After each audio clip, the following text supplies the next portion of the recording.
Everyone, welcome to your social science class. So dear students, हम अपना chapter शुरू करते हैं एग्रीकल्चर, जो हम स्टार्ट करेंगे और नेक्स्ट टॉपिक हम इसमें करेंगे। Next topic is commercial farming. Commercial farming यानी कि व्यापारिक कृषि, जो सिर्फ व्यापार के लिए की जाती है। इसके नाम से ही पता चलता है व्यापारिक कृषि। इसके अंदर क्या होता है कि higher dose of modern inputs डाले जाते हैं। मॉडर्न इनपुट्स यानी मॉडर्न फार्मिंग मेथड सारे यूज़ किए जाते हैं। इसके अंदर नए नए इक्विपमेंट्स यूज़ होते हैं और इसमें HYV seeds, high yielding variety seeds का प्रयोग किया जाता है। केमिकल फर्टिलाइज़र, इंसेक्टिसाइड्स, पेस्टिसाइड्स, ये सब इसमें यूज़ किया जाता है ताकि ज़्यादा से ज़्यादा प्रोडक्टिविटी हो सके, ज़्यादा से ज़्यादा प्रोडक्शन किया जा सके। और इसके अंदर क्या होता है कि कमर्शलाइजेशन होता है हर एक क्षेत्र में, एक क्षेत्र से दूसरे क्षेत्र तक ज़्यादा से ज़्यादा इसमें बढ़ोतरी की जाती है। एग्जाम्पल के तौर पे राइस जो है, राइस पंजाब और हरियाणा में एक कमर्शियल क्रॉप है, जो कि उड़ीसा के अंदर ये एक सबसिस्टेंस क्रॉप है। उड़ीसा में सिर्फ जीविका निर्वाह है, यानी कि सिर्फ वो अपने गुजारे के लिए ही राइस उगाते हैं। लेकिन जो पंजाब और हरियाणा में है, कमर्शियल क्रॉपिंग इसको बोला जाता है, क्योंकि इस खेती को इसको करने से क्या होता है कि ज़्यादा से ज़्यादा प्रॉफिट कमाया जाता है और व्यापार के द्वारा अपना अधिक से अधिक पैदावार की जाती है और अधिक से अधिक इसमें बेनिफिट उठाया जाता है। तो इसीलिए इसको व्यापारिक कृषि कहते हैं। इसमें और भी बहुत सारी क्रॉप्स हैं, जो कि वीट है, राइस है, शुगर केन है, बहुत सारी क्रॉप्स हैं जो कमर्शियल क्रॉप्स में आती हैं।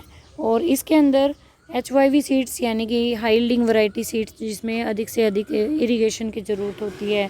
मॉडर्न इनपुट्स, नए नए मेथड्स आ गए हैं। अब जैसे एग्रीकल्चर करते हैं तो अब कंप्यूटर के थ्रू, जैसे कि मान लो अपने खेतों को इक्वल पैरेलल करने के लिए, ताकि पानी इधर उधर ना ठहरे, एक नए नए तरीके से अब एग्रीकल्चर की जाने लगी है। फर्टिलाइज़र, इंसेक्टिसाइड, पेस्टिसाइड्स, सब कुछ इसमें अच्छी तरह से इस्तेमाल किया जाता है। तो this is the commercial farming. Next is plantation. Plantation is the type of commercial farming. It is the type of, ये कमर्शियल फार्मिंग का एक तरीका है, एक मेथड है, एक टाइप है।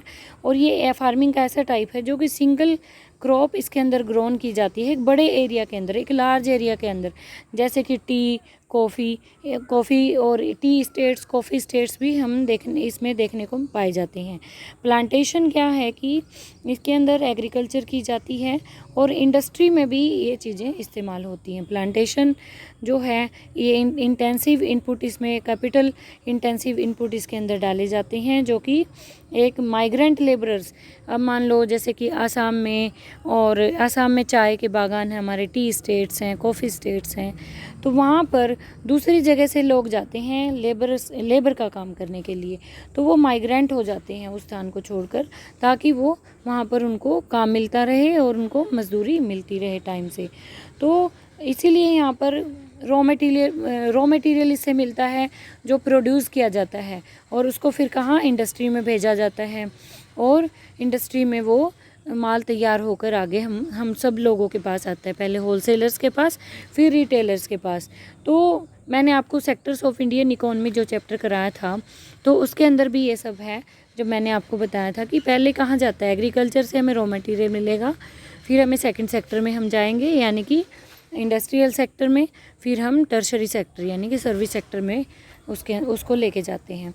तो प्लांटेशन जो है आसाम में की जाती है, नॉर्थ बंगाल में की जाती है, जैसे कॉफ़ी प्लांटेशन की जाती है कर्नाटका में, बनाना प्लांटेशन की जाती है साउदर्न पार्ट ऑफ इंडिया, रबड़ प्लांटेशन की जाती है केरला में, bamboo plantation north east India में। और इसके बाद है मतलब कि बहुत सारी प्लांटेशन है, जो कि क्रॉप्स यहाँ पर इंडिया के अंदर अलग अलग स्थान पर अलग अलग क्रॉप्स उगाई जाती हैं, जो कि प्लांटेशन कल्टीवेशन है। तो प्रोडक्शन जो है मेनली मार्केट के लिए किया जाता है, मार्केट में भेजा जाता है। और ये क्या है कि वेल डेवलप्ड नेटवर्क है, जिसमें ट्रांसपोर्टेशन और कम्युनिकेशन भी कनेक्ट करता है हर एक चीज़ को, प्लांटेशन एरिया को। और ये जो प्रोसेसिंग है, ये इंडस्ट्रीज़ और मार्केट जो है सब एक दूसरे के साथ जुड़े हुए हैं। इसके अंदर हमें मार्केट की भी नीड है, हमें इंडस्ट्री की भी नीड है, हमें कम्युनिकेशन की भी नीड है। कोई भी हम अगर व्यापार करते हैं तो ये व्यापारिक कृषि है, व्यापार करते हैं तो हमें कम्युनिकेशन और ट्रांसपोर्ट दोनों की बहुत ही ज़्यादा आवश्यकता होती है। तो ट्रांसपोर्ट और कम्युनिकेशन दोनों ही किसी भी व्यापार में बहुत अधिक लाभदायक है। अब हम इंडिया के अंदर बात करते हैं क्रॉपिंग पैटर्न की। क्रॉपिंग पैटर्न हमारा इंडिया में 3 तरह का है।